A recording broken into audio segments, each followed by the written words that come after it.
जय जोहार संगवारी हो। आप मन के हमारे चैनल मनीष छत्तीसगढ़िया में बहुत बहुत स्वागत है।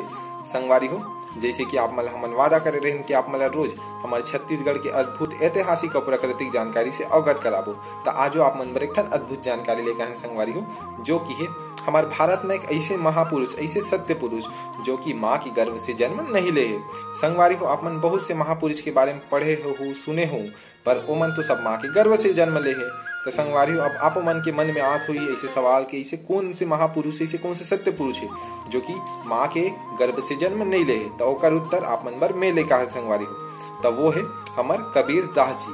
ओकर दोहल तो आप मन सुने हो संगवारी हो, बहुत बहुत विश्व प्रसिद्ध है संगवारी हो हमारे कबीर साहब जी के दोहा। ता ये संगवारी हो बात हरे 1398 जेठ माह के पूर्णिमा के दिन संगवारी हो लहर ताला तालाब में कमल के पुष्प में हमारे कबीर साहब जी अवतरित हुई से और संगवारी हो ओकर पालन पोषण करी नीरू निमा जी। तो संगवारी हो ओकरे सेती कि थे गगन मंडल से उतरे सदगुरु सत्य कबीर, जलज मही पौड़न किए 2 दिनन के पीर, सकल हंस को साहेब बनगी साहेब। तो संगवारी हो, अगर आप मन ये वीडियो पसंद आया हुई तो हमारे चैनल लाइक शेयर सब्सक्राइब करूँ, और अगर आप मन इसने जानकारी और चाहिए तो हमारे चैनल के बेल आइकन प्रेस करे बर झन भूलो। बहुत बहुत धन्यवाद। जय जोहार, जय छत्तीसगढ़।